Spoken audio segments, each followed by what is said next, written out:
Meus irmãos, eu estou de novo convencido que nós ainda precisamos conhecer o Evangelho. Eu vou repregar essa série de mensagens novamente e achei lá nos meus arquivos, e eu preguei isso aqui numa época em que não tinha YouTube, nem era fácil subir vídeo para a internet, e achei um vídeo editado ainda em 800 por 600, aquela quadradinho, qualidade ruim que só. Eu estava até mais cheinho do que estou hoje, e eu estava tentando responder com direito a 3 câmeras, olha só, 2011 isso. Eu achava que tinha sido há menos tempo. E a pergunta era, por que pregar em Mateus? E eu comecei há 11 anos atrás dizendo que a igreja do século XXI ainda precisava conhecer o Evangelho. 11 anos depois, sabe o que mudou? Nada. Eu acho que piorou, para falar a verdade. Eu estou convencido de que as pessoas falam muito do Evangelho e conhecem pouco sobre o Evangelho. Eu tinha outras razões para pregar o Evangelho naquela época. As principais dentre as razões, acho que a principal era que uma igreja saudável, uma igreja boa, precisa conhecer o Evangelho. E a razão que eu encontro hoje para enxergar uma crônica falta de saúde espiritual na igreja de Cristo é ignorância a respeito do Evangelho. E eu tenho certeza de que todos aqui, se não conhecem, já ouviram falar do Evangelho. E eu também tenho certeza de que se vocês acompanharem as exposições, vocês vão sair com a sensação de que não conhecem. Sabe por quê? Porque tem detalhes que a gente perde. A gente geralmente capta a mensagem principal, mas o detalhe vai embora. Eu aposto, sem perder, não pode apostar, dizem que é pecado. Mas eu sou capaz de apostar que você não conhece o Evangelho como você achava que conhecia. Agora, para você ter certeza de que o que eu estou falando é como eu estou dizendo, você vai ter que prestar atenção e vai ter que nos acompanhar. Abra sua Bíblia no Evangelho de Mateus. Eu vou ler no capítulo 1 os primeiros versos. Eu vou até o verso 17. Eu vou explicar para você por que é que Mateus está fazendo o que está fazendo e qual é o seu alvo. E retirar algumas lições desse texto. Já não é mais novidade pregar em genealogia. Parece que vocês já ouviram genealogia. Eu preguei. Então ninguém aqui mais pode dizer, nunca ouvi falar num sermão em genealogia, certo? A segunda coisa é que daria, irmãos, para pregar vários sermões sobre este texto que nós vamos ler. Mas eu tenho um alvo. E para atingir esse alvo, eu vou preferir pregar no parágrafo inteiro. Vocês sabem que eu prefiro pregar no parágrafo inteiro e não esmiuçar tanto assim, para a gente ter uma visão mais ampla. Este é o livro da genealogia de Jesus Cristo, filho de Davi, filho de Abraão. Abraão gerou a Isaque, Isaque a Jacó, Jacó a Judá e a seus irmãos. Judá gerou de Tamar a Pérez e Zera. Pérez gerou a Esrom, Esrom a Arão. Arão gerou a Aminadab, Aminadab a Naasson, Naasson a Salmão. É Salmão, a gente fala salmão, mas em hebraico salmão não é um peixe, tá? Salmão, que é outra coisa horrorosa, a gente fala que homem não veste rosa, homem veste camisa cor salmão. Olha só. Salmão gerou a Raab, gerou de Raabe a Boaz. Este de Ruth gerou a Obed e Obed a Jessé. Jessé gerou ao rei Davi e o rei Davi a Salomão, da que fora mulher de Urias. Salomão gerou a Roboão, Roboão a Abias, Abias a Asa. Outro nome que em português significa outra coisa. Asa gerou a Josafá, Josafá a Jorão, Jorão a Uzias. Uzias gerou a Jotão, Jotão a Acás, Acás a Ezequias. Ezequias gerou a Manassés, Manassés a Amon, Amon a Josias. Josias gerou a Jeconias e a seus irmãos no tempo do exílio na Babilônia. Depois do exílio na Babilônia, Jeconias gerou a Salatiel e Salatiel a Zorobabel. Zorobabel gerou a Abiúde, Abiúde a Eliaquim, Eliaquim a Azor. Azor gerou a Sadoc, Sadoc a Aquim, Aquim a Eliúde, Eliúde gerou a Eleazar, Eleazar a Matã, Matã a Jacó, e Jacó gerou a José, marido de Maria, da qual nasceu Jesus, que se chama o Cristo. De sorte que todas as gerações, desde Abraão até Davi, são 14. Desde Davi até o exílio na Babilônia, 14. E desde o exílio na Babilônia até Cristo, 14. Vamos pedir a Deus graça, porque não vai ser fácil. Ok? Feche seus olhos, vamos orar mais uma vez. Deus querido, abençoa-nos. Nós vamos entrar num novo texto.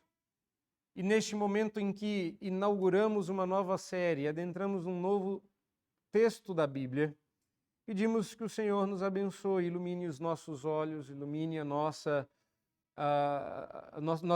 coração, a nossa mente, o nosso entendimento, para que possamos entender, e abençoa o tempo que nós vamos passar meditando neste texto. Rogamos a tua graça no nome de Jesus. Amém. Livro da genealogia de Jesus, o Cristo. Eu acho curioso porque a maioria acha a genealogia uma lista de nomes que não faz muito sentido. O problema é que quanto mais a gente lê a Bíblia e mais a gente conhece, pelo menos essa é a minha experiência quando eu leio genealogia, eu vou lembrando quem é cada nome e as principais histórias conectadas a esses nomes. E alguns dão uma sensação muito boa, não é? Por exemplo, lá quase no fim, né, um pouco antes do exílio, você tem Josias. Josias foi um rei muito bom, muito crente. Com 8 anos de idade ele assume o trono, com 16 ele se torna adulto e assume de fato, faz reforma. Josias é um nome assim carinhoso, ele chama atenção. Josias é um nome bom dessa lista. Você tem alguns nomes que a gente não sabe muita coisa e que teve reinado curto ou inexpressivo, como Jorão, Jotão. A gente sabe pouco sobre... São duas pessoas diferentes, tá? A gente tem reis muito famosos aqui, acho que todos conhecem. Uzias, vocês acharam que eu fosse falar de Davi e Salomão, né? Uzias era um rei que foi quase tão importante quanto Davi e Salomão. Ele era amigo pessoal de Isaías, o profeta que a gente leu durante o culto. Quando ele morreu, Uzias, Isaías, de tão triste, foi para o templo buscar consolo. Deus chamou Isaías para ser profeta naquele momento e mostrou para ele quem era o verdadeiro rei. Tem tanta história boa aqui, mas tem umas coisas esquisitíssimas nesta genealogia. Mas antes de eu falar dessas esquisitices, acho que a pergunta que a gente se faz é por que nós vamos gastar tempo com isso? Por que a gente não fala direto do verso 16, José, marido de Maria, nasceu Jesus Cristo, vamos para o Evangelho. E eu acho que é porque justamente a gente não sabe pregar o Evangelho que a gente gosta aí de ir direto para o Jesus te ama. Recentemente, alguém disse isso para mim com todas as letras. Ela falou, eu entendi o que você faz. Você primeiro dá a má notícia, para depois dar a boa notícia. Você primeiro conduz a gente a uma espécie de desespero. Estava tentando mostrar para ele que o fato dele ser niilista não iria dar em lugar nenhum, era um beco sem saída. Ele falou, você vai espremendo a gente num canto até que a gente tenha que perguntar para você por onde sair. Eu falo, não, eu faço isso para que você olhe para cima e pergunte para ele como é que faz para sair. A gente não sabe pregar o evangelho porque a gente não sabe o valor de uma genealogia como essa e o porquê que Mateus começa com essa genealogia. Primeiro porque Mateus, que eu acredito era bom de matemática, falha miseravelmente nos cálculos. Há dois erros matemáticos aqui. Imaginem que este Mateus, autor do livro, era, antes de ser um discípulo e posteriormente apóstolo, um cobrador de impostos. Eu gostaria de ser cobrado nos meus impostos por Mateus. Por quê? Porque ele dava desconto. É que você não fez a conta, mas eu fui dar uma pesquisada e descobri que de Abraão até Jesus não são, ou se você preferir, de Abraão até Davi, não são 14 gerações, mas 17. E Mateus deu um desconto. 9 fora, tira 1, arredonda para 14. Porque eu gostei desse cobrador de imposto. Geralmente cobram a mais, com juros. Eu gostei de Mateus. Mateus era ruim de matemática, louvado seja Deus por isso, não é? E ele errou outra vez também, aqui nesse texto. Porque por mais que você não saiba que existem 17 nomes dos quais ele só destacou 14, dá para a gente fazer uma conta rápida aqui e ver que ele erra no último grupo. Olha só, vamos fazer essa conta, porque toda vez que eu prego nesse texto eu gosto de fazer essa conta. É importante que a gente faça. Tá? Verso 17 diz o seguinte, de sorte que todas as gerações de Abraão até Davi são 14, errou, são 17. De Davi até o exílio na Babilônia, 14, acertou por engano. Porque do exílio da Babilônia até Cristo são 14, não são. Ele errou para mais. Você já tinha contado quantos nomes tem? É rápido. Se vocês me ajudarem, é rápido. Vamos fazer uma conta? Como eu sou pastor, eu não sei fazer conta. Tanto é que na igreja quem faz a conta é o tesoureiro. Então eu não sei fazer conta. Então eu vou dizer o nome e você conta para mim quantas gerações são. Que tal? Vamos lá? Começando com Abraão. Então Abraão, vocês não sabem contar também? Abraão, Isaac, Jacó, Judá gerou de Tamar a Pérez. Pérez a Esrom, Arão, Aminadab, Naasson, Salmão, Boaz, Obed, Jessé, Davi, bateu. Eu falei, deu um desconto, mas fez ser 14, ok? Vamos ver se na sequência ele diz que de Davi até o exílio na Babilônia são mais 14, correto? Então tá bom. Vamos começar com Salomão para ver se bate o negócio. Salomão, então, 1. Roboão, Abias, Asa, Josafá, Jorão, Uzias, Jotão, Acás, Ezequias, Manassés, Amon, Josias, Jeconias. Bateu. Eu falei que esse ele acertou sem querer, né? Ele errou o primeiro, eu já perdi a credibilidade. Ok, Jeconias já foi então, tá certo? Dizem que para bater você tem que contar Jeconias de novo, mas eu não fiz no anterior e bateu. Então vamos seguir, né? Jeconias já foi. Então, Salatiel, Zorobabel, Abiúde, Eliaquim, Azor, Sadoc, Aquim, Eliúde, Eleazar, Matã, Jacó, José, Jesus.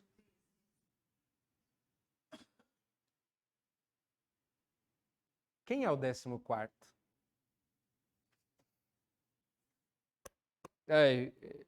Tá aqui, ó.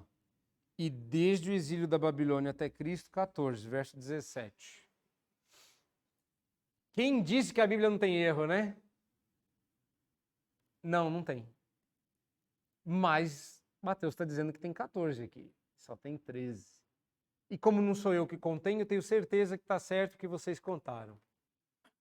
É claro que esse não é toda a sacada do texto, mas eu diria que na medida que você entende isso, todo esse evangelho vai se abrir.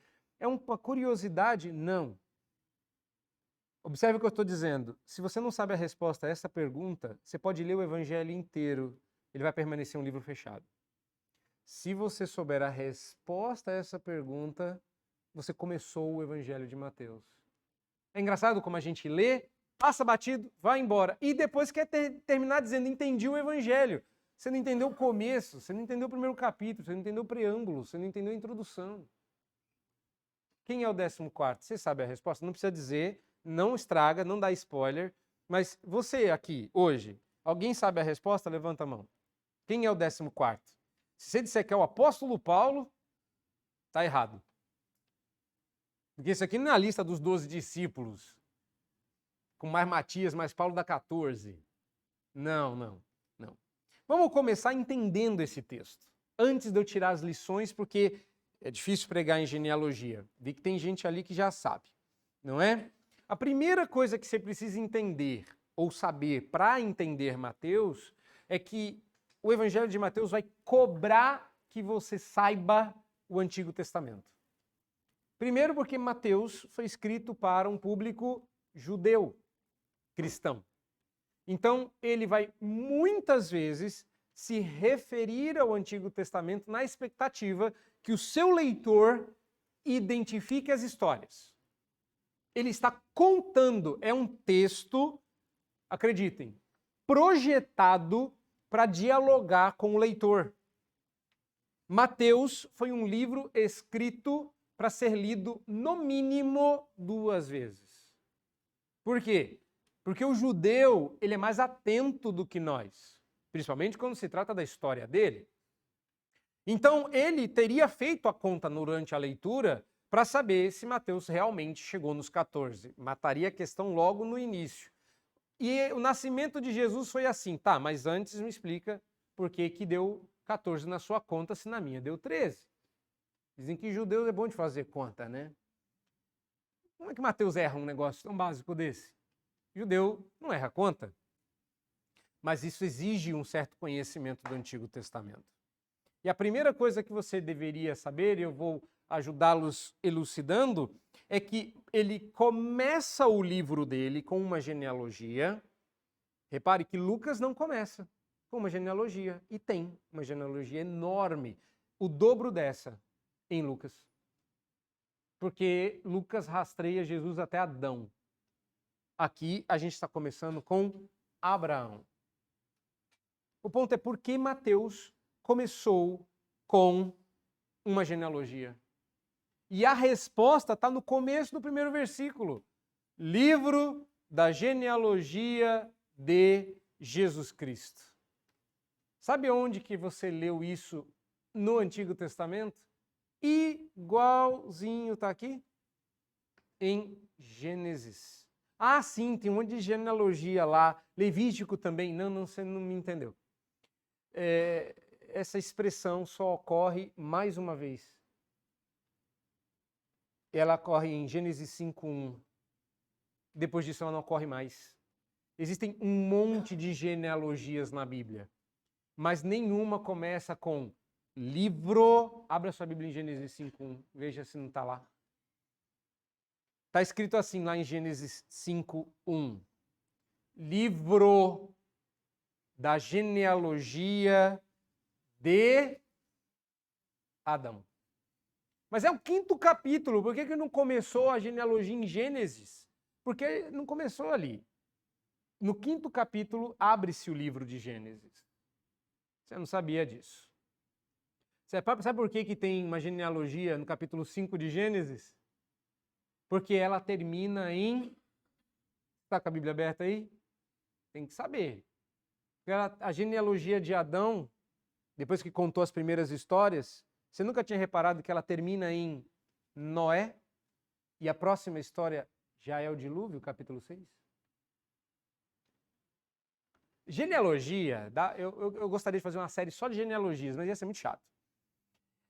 Mas é muito legal quando você entende o que uma genealogia faz. Uma genealogia está na Bíblia para te chamar a atenção para um ponto de transição. Algo aconteceu antes e algo vai acontecer depois, e o ponto de transição é o carinha que vai nascer por último. Então vou contar para você de onde ele veio. Ou seja, Noé era o personagem principal. Antes de apresentar Noé, Moisés apresenta a história de Noé. Porque Noé vai ser aquela personagem que vai salvar o mundo, que naquele tempo era ele, a esposa e 3 filhos. Vai salvar a humanidade dentro da arca, a de Noé, do dilúvio. Toda a humanidade vai morrer e somente a família de Noé será salva. Mas para explicar isso, houve uma genealogia. Depois disso a gente não tem mais o preâmbulo. Este é o livro da genealogia de... Pode procurar. Porque essa é a primeira genealogia da história da Bíblia. E essa, meus irmãos, de Mateus, é a última. É por isso que ele fez uma homenagem à primeira. Essa, volta para Mateus. Essa é a última genealogia que você vai ler na sua vida. Por quê? Porque acabou. Você reparou que Jesus não teve filhos? Que Jesus não tem uma posteridade? Que ele não se casou? Que acabou? Por quê? Porque genealogia só faz sentido dentro de uma, eu ia dizer de uma cosmovisão, mas entenda, dentro de um contexto, de uma história. Qual? A da redenção. Quando Deus prometeu a Adão que iria redimi-lo, salvá-lo do buraco em que ele se meteu, começa a história da genealogia. A genealogia se inicia em Adão, termina em Cristo. Este é o livro da genealogia de Adão, a primeira genealogia da história, e Mateus está dizendo, e essa é a última genealogia, porque acabou. O filho do homem, aquele prometido no Éden, veio, o nome dele é Jesus, acabou, não precisa ter mais. Essa é a última genealogia da história. Eu sei que você está meio confuso, porque nós estamos aqui, né? Como essa é a última genealogia? Né? Como assim acabou? Não acabou não, estou aqui, estou vivo. Tem família, eu tenho uma árvore genealógica. Como é que acabou? É que você precisa entender que o que acabou é a questão da aliança que se cumpre. As promessas do passado, o que acaba é a expectativa. Quando o homem cai em pecado, desobedecendo a Deus, comendo da árvore que não podia, Deus prometeu no Éden que viria um redentor. E a gente tem a história das primeiras coisas acontecendo até o capítulo 4. Você não tem um relato histórico. A ideia é mostrar teologicamente, ou seja, do ponto de vista da teologia, como é que o contexto do pecado exige redenção. Porque aquilo degringola de uma tal forma que Noé tem que ser pensado para salvar todo mundo. A mesma coisa. Mateus vai dar um outro contexto para dizer que Jesus vai ter que salvar toda essa carreira horrorosa chamada de família. Essa é a genealogia final. A genealogia que não precisará ter posteridade, mas vai ter. Mas isso eu vou deixar para o final. A segunda coisa que você precisa entender sobre genealogia também está no verso 1. A razão pela qual Mateus não vai começar de Adão. Que é curioso, né? Mateus começa, olha a sacada de Mateus. Mateus começa citando Gênesis 5:1. E Gênesis 5:1 é o livro da genealogia de Adão. Mas ele diz assim, este livro agora é o livro da genealogia de Jesus Cristo, filho de Davi, filho de Abraão. E começa falando de Abraão. Mas o que é curioso é que Mateus, que esse rapaz devia ser muito ruim cobrador de impostos, né? Porque ele inverteu a ordem.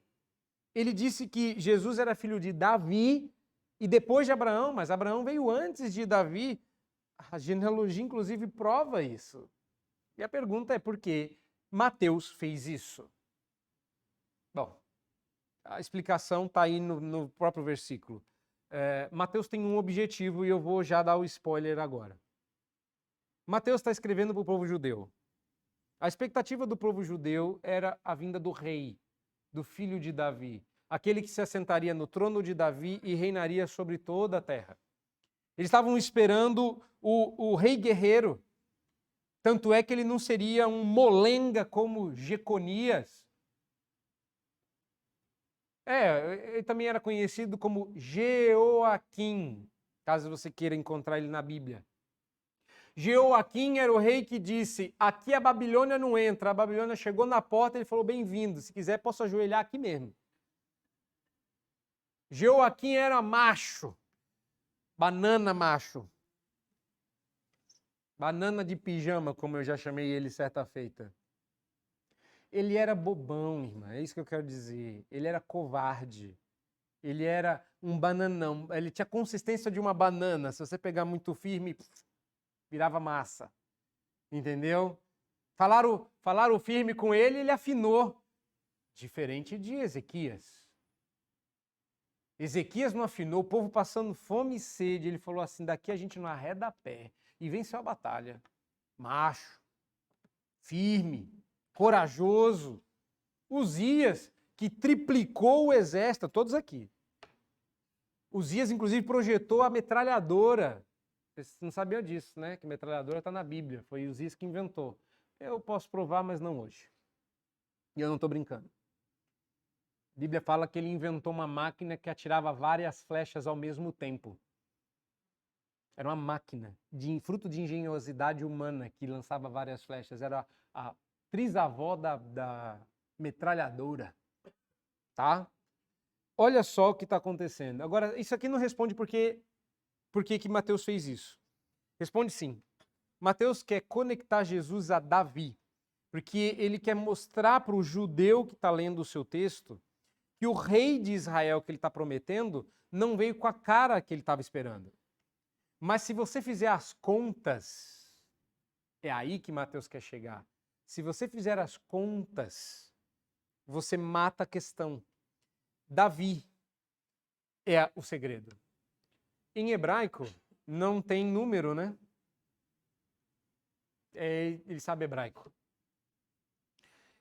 Para você fazer uma conta em hebraico, você atribui um número para cada letra.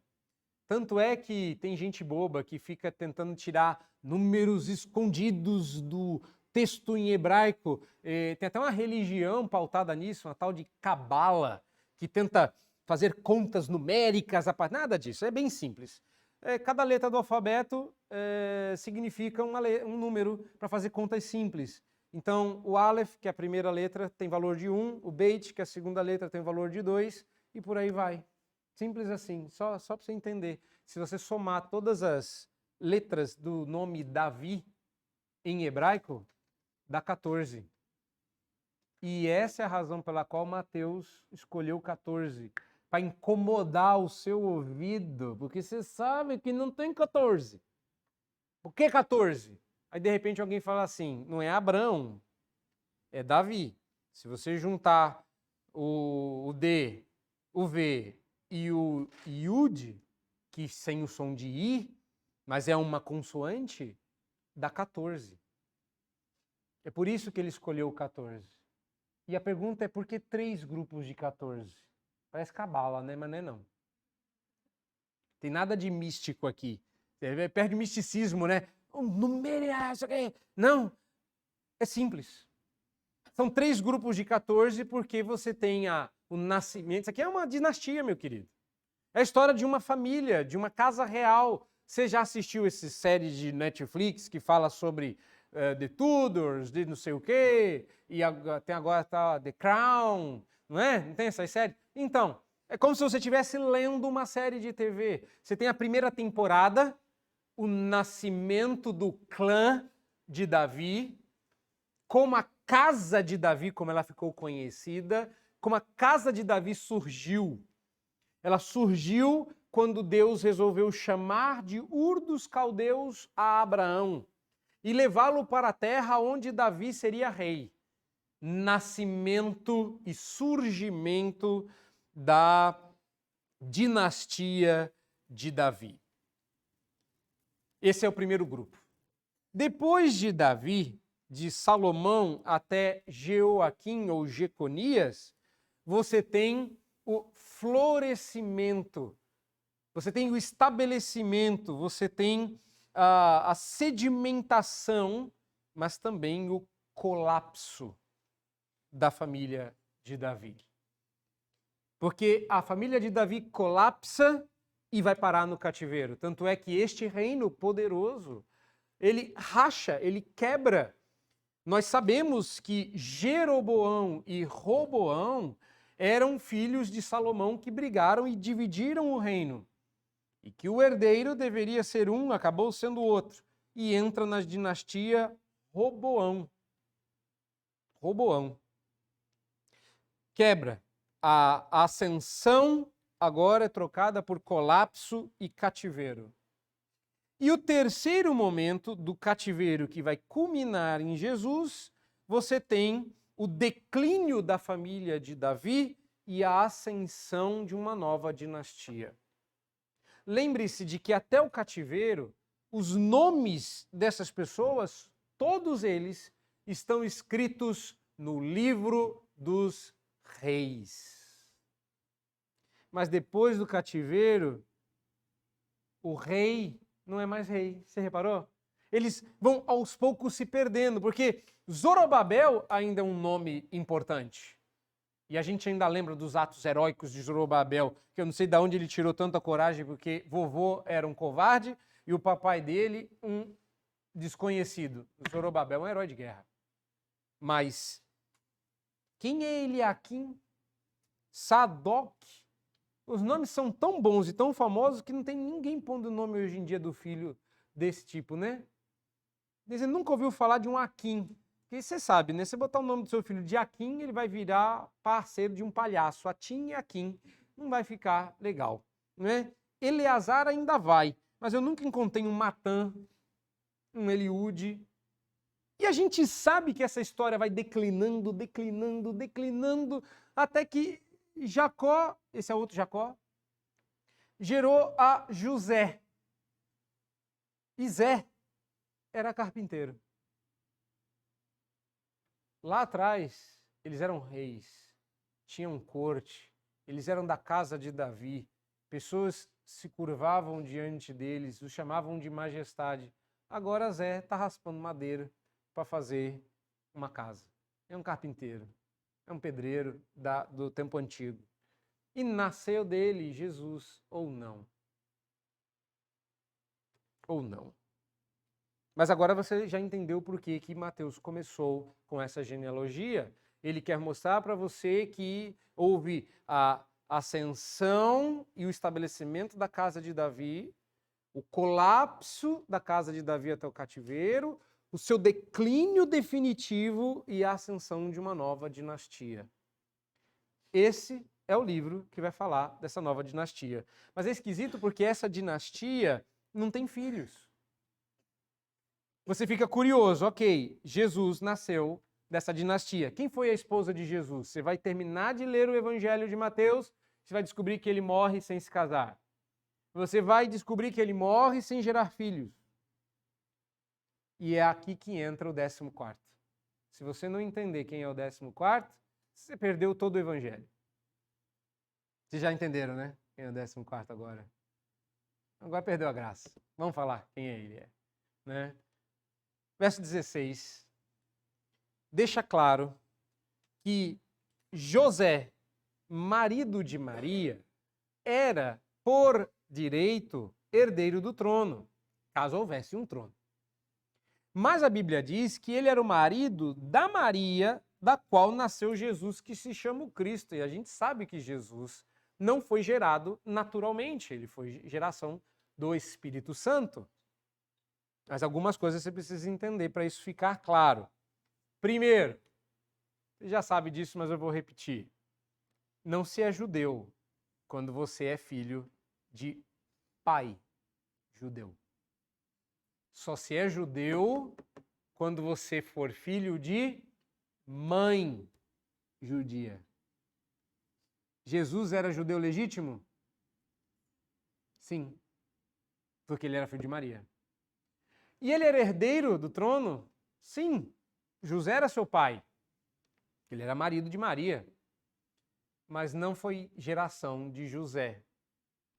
Você já sabe que o 14º chama-se Espírito Santo, não é? Você já matou essa charada? Que o 14º, porque a Bíblia está falando de gerou. Você já tinha reparado que as genealogias geralmente estão mais preocupadas com quem morreu e essa genealogia está mais preocupada com quem gerou? Que quando você abre, por exemplo, em Gênesis 5, você vai ter que fulano gerou a ciclano, viveu tantos anos e morreu. Furano chegou a Secliano, viveu tantos anos e morreu. E vai indo, né? Secliano gerou a Beltrano, que viveu tantos anos e morreu. Mateus não está falando de ninguém que morreu aqui. Na genealogia de Mateus, ninguém morreu. Por quê? Porque o foco, vocês têm que perceber, Mateus é sutil. Mateus é rico em detalhes. Mateus não está preocupado com quem morreu, até porque quem morreu, o único que vai morrer nesse texto, vai ressuscitar depois. Spoiler do final, né? Contei o final do filme, estraguei tudo, né? Você sabe que essa foi a piadinha quando lançaram o filme de Jesus, né? Disseram assim, já sei o final do filme, e o herói morre no final, mas esquenta não que ele ressuscita, não é? Então a gente já sabe a história. O ponto não é esse. O ponto é quem gerou quem. Porque, óbvio, quando você pula de José e Maria para Jesus e diz que tem 14, a conta não bate. É dele que vai ser falado nos versos seguintes. Ora, o nascimento de Jesus foi assim, 2 pontos. Estando Maria, e vai contar a história de como Jesus foi gerado. Porque na história toda, todo mundo gera. Ele não contou como Jesus foi gerado. Agora eu vou te apresentar o 14º, que é o Espírito Santo, que gerou Jesus em Maria. E caso você não saiba a solução, que essa é a primeira parte, a gente encerra esse primeiro momento, dizendo o seguinte: essa é a última genealogia da história, porque depois dela todo mundo vai ser gerado igual. Todo mundo que crê em Jesus Cristo. Todo mundo que se tornará crente, deste momento até o final dos tempos, será gerado pelo Espírito Santo. Vocês têm noção de que o Espírito Santo que gerou a Jesus em Maria é o mesmo que gerou você pela fé, fazendo de você filho de Deus. E que a genealogia começa com Adão, filho de Deus, que gerou, vai parar em Abraão, que gerou, vai parar em Davi, que gerou a Jesus. E agora, pelo Espírito Santo, ele tem gerado filhos. Quando Deus prometeu a Abraão que ele seria pai de uma multidão incontável, e ele só gerou a Isaac, e Isaac a Jacó, e dos 12, ele gerou um que daí ele veio até chegar em Cristo, que você, não é brincadeira isso aqui, que o cumprimento daquela profecia de Gênesis é você. Que Abraão não imaginava que teria filhos brasileiros. e que ele é você. Mas eu não sou filho de Abraão. Ei, gente, já preguei em Romanos, me ajuda. Nem todo mundo que é filho de Abraão é de fato israelita, mas todo aquele que crê em Jesus Cristo, que é nascido pelo Espírito, nós somos a geração. Jesus gerou os seus fiéis, os seus crentes, não é brincadeira. Tanto é que esse é o Jesus que vai dizer para Nicodemos: importa nascer de novo. Mas como é que faz para nascer de novo? Tem que nascer da água e do Espírito. Tudo isso porque Mateus pulou uma geração para criar em você a curiosidade que sai buscando para encontrar o 14º. O problema é que enquanto você não tem curiosidade para buscá-lo, você não acha. Enquanto você não achá-lo, você não está vivo, você não foi gerado, você não faz parte dessa família. Você quer fazer parte dessa família? Você quer ser parte da família de Deus? Você tem que ser gerado pelo Espírito Santo. É assim que se entra nessa família. É claro, primeiro ponto. É claro, segundo ponto, que você quer saber em qual família você vai entrar. É igual o casamento, né? Vai conhecer a família do marido, família da esposa. Você não vai desistir, ninguém desiste. A gente se arrepende depois, mas desistir ninguém desiste. Brincadeira. Eu vi Deus falando aí, né? De repente, assim, senti assim uma certa dificuldade, né? Brincadeira, irmãos, mas o fato é que a gente vai para conhecer a família. Se você conhecesse essa família, você não ia querer entrar nessa família. Por isso que tem um terceiro ponto. Mas você já reparou nessa família? Essa família é horrível igual a sua. Você vai sair de uma família ruim e vai para outra pior. Ok, ele é o filho de Davi, mas ele é o filho de Abraão. Olha o verso 2. Abraão gerou Isaac, Isaac é Jacó e Jacó é Judá. Mentira. O primeiro filho de Jacó não era Judá. O primogênito de Jacó era Rúben. Por que Rúben não está aqui? Porque Rúben também perdeu o direito de primogenitura. Ele vendeu? Não, ele perdeu mesmo. Ele perdeu perdido. Rúben era um menino e era o mais velho de Lia. Todo mundo sabe, né, que ele tinha 2 esposas, Raquel e Lia. Primeiro Lia, depois Raquel, que ele amava Raquel porque era mais bonita. Não sabemos o que Lia tinha nos olhos, mas era alguma coisa que espantava os candidatos, não é? Imagina que naquela época, tipo uma máscara, né? A única coisa que Lia podia mostrar era a parte pior, né? Devia ter um sorriso lindo, mas os olhos eram baços, diz a Bíblia, que até hoje eu não sei o que é. Então, Jacó não queria se casar com Lia e acaba tendo que se casar com Lia e depois se casa com Raquel. Raquel era estéril, não gerou filhos, até que nasceu José. José vai para o Egito, ela tem Benjamim, com Benjamim ela falece. E pronto, esses são os 2 filhos de Raquel, mas ele teve 10 com Lia e suas servas, né? E as servas de Raquel também. Então é uma história horrorosa, complicada. Você acha que novela mexicana é complicada? As novelas hebraicas eram muito piores.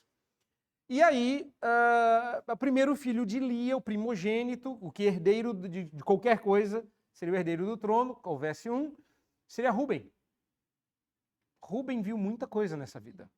Rúben viu a mãe mendigar o amor do pai. Rúben foi o cara que foi desenterrar uma mandrágora para a mãe comprar o direito de dormir com o marido de Raquel para que ela pudesse angariar o amor de Jacó. Foi Rúben que enfiou a mão lá na terra e desenterrou uma mandrágora, que alguns acreditam que seja uma espécie de gengibre da época, que era um afrodisíaco. Rúben viu muita coisa feia na casa dele. Rúben foi o cara que tentou apagar a memória de Raquel do pai. Raquel, quando morre, Rúben temeu que a serva de Raquel fosse colocada no lugar de Raquel, visto que ele sabia que o pai dele não gostava da mãe. Então Rúben deitou-se com a serva da mãe para desonrar a serva e enojar Jacó, porque agora ele não podia mais tomá-la como esposa, e impedir que qualquer rastro de Raquel permanecesse. E ele fosse obrigado, por falta de opções, a dedicar-se à mãe. Esse era Rúben. Só que ao fazer isso, ele perdeu o direito de primogenitura. É por isso que quem está aqui é Judá. Esse sim era santo. Ei, Judazão. Judá era de Deus. Porque Judá foi o camarada que disse, não pode matar José não, manda ele pro raio que o parta. Mas vende como escravo. Olha que homem crente. Olha que pessoa compassiva. Judá foi o cara que impediu que José fosse morto. Eu já me perguntei várias vezes por que José não está nessa lista. Porque José seria um cabra bom, ele era o primogênito também de Raquel. José merecia estar nessa lista, e eu acho que a razão pela qual ele não está é justamente essa. Ele merecia. Sabe quem não merecia estar nessa lista? Judá. Judá foi o camarada que casou com uma cananita. Judá foi o camarada que casou os filhos com cananitas. Calma, ainda não era proibido. Só era errado. Não era proibido. Lembre-se que o pai dele e o avô dele tiveram que voltar à terra dos ancestrais para achar mulher da família. Ele não casou com quem estava ali mesmo. Só que deu ruim. Tinha uma viúva negra na família. Chamava Tamar. Quem casava com ela morria. Ele casou o mais velho, morreu. Casou o outro, morreu também. Casou o terceiro, morreu. Ele falou, sabe, querida, está na hora de você voltar para sua casa. E devolveu Tamar para a casa dos pais. Esse era Judá. Judá, ao invés de cuidar da nora, resolveu mandar a nora de volta. E um dia Judá desceu para conhecer o prostíbulo da região. E lá ele deitou-se com uma prostituta. Era Tamar disfarçada, porque ele deixou ela sem eira nem beira e ela devia ter uma descendência. Ele queria ter um filho para ter com quem a defendesse e quem a sustentasse. Esse filho nasceu do sogro, que dormiu com uma prostituta disfarçada, que era sua nora. E dela nasceu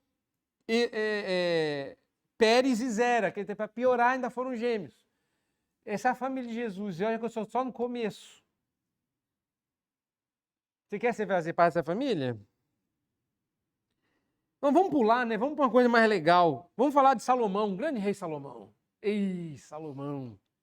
O homem mais sábio que existiu. Verso 6. E o rei Davi gerou a Salomão, da que foi a mulher de Urias. História boa essa. Davi, que devia estar na guerra. Davi, que era rei e devia liderar os exércitos, estava em casa, mandou os exércitos lutar. Ele já tinha lutado muito. Sabe presbítero aposentado? Que diz assim, já fiz muito quando eu era novo. Você já ouviu essa conversa? Eu já fiz muito quando eu era novo, agora tem que deixar essa meninada aí que é lenha para queimar. Eu já tô velho, já tô... E Davizão tá lá, de boa, já lutou muito nessa vida, já foi general. Mandou a galera lutar lá e tá em casa. Acorda tarde, vai de roupão para a sacada, olha pro vizinho, vê a vizinha pela janela, fala, vizinha boa, quero para mim. Não pode, a vizinha é casada. Bom, é verdade, mas se ela fosse viúva eu podia. Onde está o marido dela? Está na guerra. Manda chamar um carteiro. O carteiro é Uzias, o marido da mulher. Ele manda uma carta por Uzias, na mão dele. A carta dizia, ponha Urias na frente da batalha para morrer primeiro. Urias levou essa carta na mão. A gente fala que Davi era traíra, vocês não têm ideia do quanto, né? Ele mandou o cara levar a carta do próprio assassinato. Ele entregou a carta, Urias não quis dormir com a esposa, que a ideia era, ele já tinha traído a esposa estava grávida. Mandou trazer Urias não dormiu com a mulher para dizer que o filho era dele. Aí ele mandou matar Urias, já que o filho ia nascer e ele teria que assumir. Aí Urias morre, ele casa com a moça, perde o filho. Bom, já que está casado, continua. Faz de Salomão. Olha que história bonita. Só gente boa nessa família, hein? Tá, vamos pular. Chega de falar coisa ruim. Vamos falar de coisa boa. Vamos falar de, Acás. Não. Não, Acaz não. Acaz, o cara que duvidou de Isaías, que não quis ir para a guerra, que só fez aliança. Acaz, ele era... Não dá para dizer quem era Acaz. Acaz foi o segundo pior rei depois de Acabe. Acaz foi um homem terrível. Acaz conseguiu fazer tudo errado. Mas tudo. Acaz era um homem que não prestava. Acaz não acreditou na profecia de Isaías. Isaías teve que levar um filho, teve que dar um nome para o filho por causa de Acaz. Acaz continuou duro. Imagina, o profeta teve que dar um nome do filho dele de Lo-Ami, não meu povo, por causa de Acaz. Imagina, você tem um filho que chama, esse daqui não é meu povo, por causa do rei. Esse era Acaz. Tá, é ruim também, né? Ezequias, esse você falou que era bom, sim, ficou tão bom que foi orgulhoso, disse, tudo isso aqui é meu, morreu de lepra, lascado. Ezequias é a razão do exílio. Daniel foi para o exílio por causa de Ezequias. Tá, esquece, vamos falar de coisa boa, vamos falar do exílio. O problema do exílio é que tem ninguém aqui que a gente conheça. Todos são incógnitos. Todos são indiferentes. Eles não têm graça, eles não têm majestade. Essa é a família de Jesus. É nessa família que tu está entrando. Aí você fala assim, não quero não, acho que eu vou para o inferno. Não, você não entendeu. Você já está. Para não ir para o inferno, você precisa sair. E vir para essa família. Mas essa família é horrível, ela não é melhor que a minha. Eu estava achando que a minha família é ruim, a família de Jesus também é ruim, igual a minha. Olha só, deu match. É identificação, né? Não. A razão pela qual Jesus não podia vir dessa linhagem é porque essa linhagem já estava contaminada. O Messias tinha que vir de linhagem pura, lembra? Ele tinha que vir de semente santa. Vamos falar de semente? Semente em latim é sêmen. O corpo humano masculino, só o masculino, não tem outro corpo humano que faça isso, só o masculino produz sementes.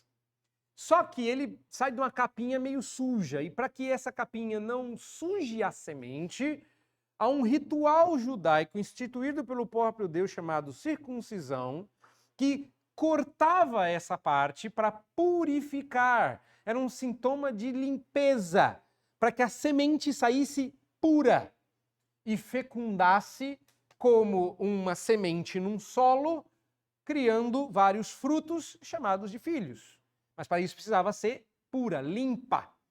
O problema é que essa figura, essa metáfora de limpeza, ela se perdeu nessa história horrorosa que eu acabei de contar para vocês. E a pergunta é, como é que o Messias poderia vir de uma família tão quebrada como essa? Resposta: interrompendo o ciclo pelo 14º. O Espírito Santo é a semente santa que resgata toda essa história no gerado em Maria. Irmãos, a razão pela qual a gente precisa ouvir o Evangelho é porque ele também redime você da mesma história que ele teve. Precisamos de um Messias porque a nossa história não é bonita. Precisamos de um Redentor porque a nossa história é feia. Precisamos de um Redentor porque a nossa família não presta. Precisamos de um Redentor porque se a gente olhar para trás, a gente só tem do que se envergonhar. A razão pela qual Jesus veio e veio do jeito como veio foi porque você está de frente de um Redentor. Acredite, porque se você acreditar, você vai ser salvo. E esta é a razão pela qual Mateus está construindo o evangelho do jeito como está. O que me leva ao terceiro ponto. Irmãos, vocês perderam o foco aqui. Ele não está preocupado em apresentar Jesus agora. Agora, ele vai apresentar uma fórmula.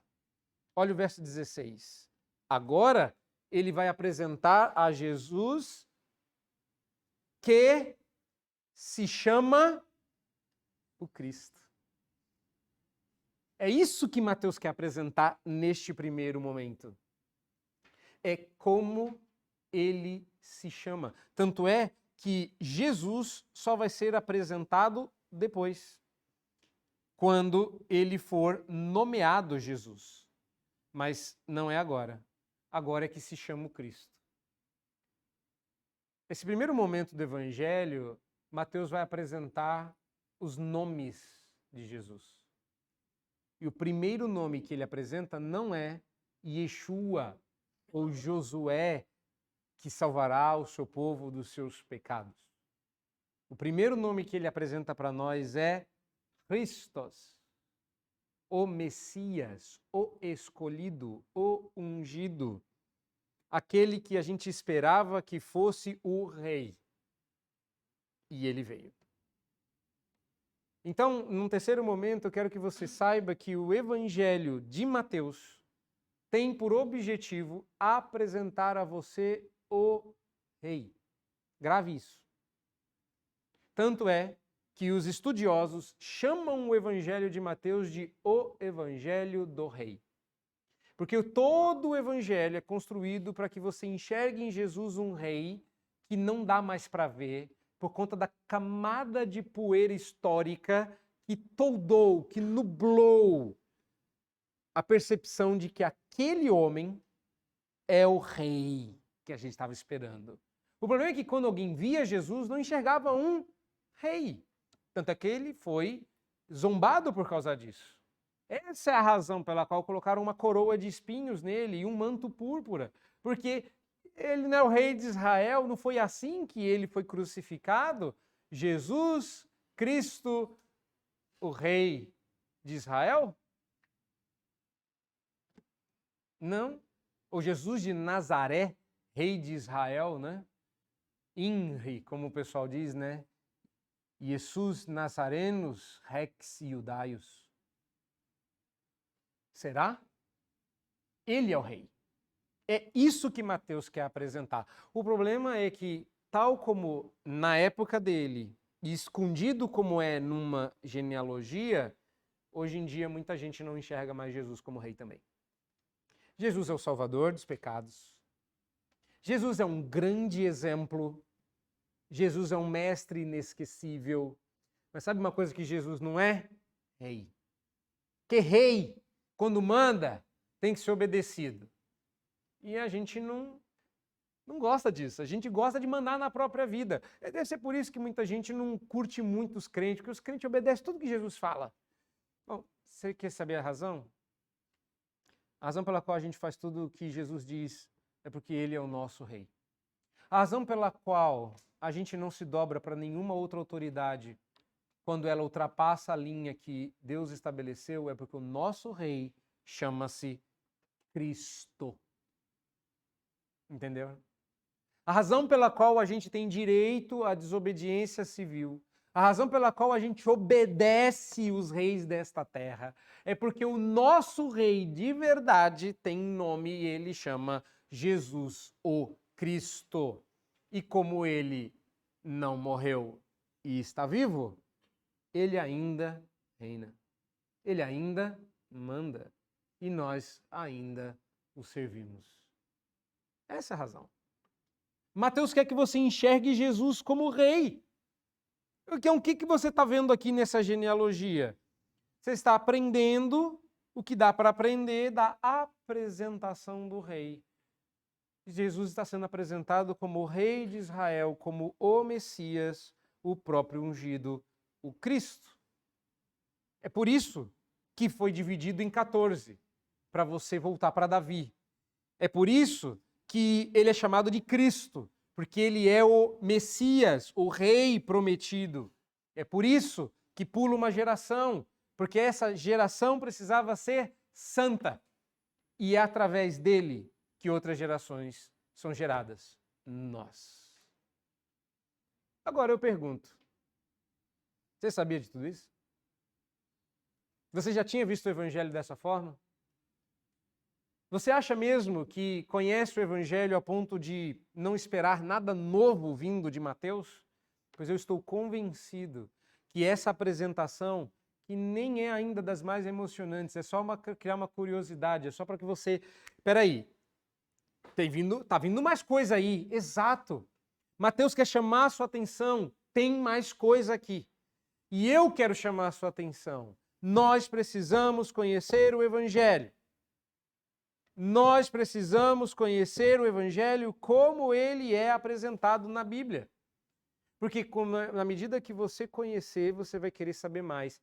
Se você quiser saber mais, você vai fazer parte. Não se iluda. Quando você entra na igreja, você encontra essa família.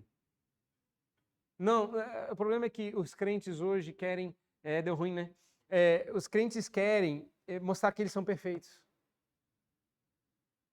E a gente vende essa ideia.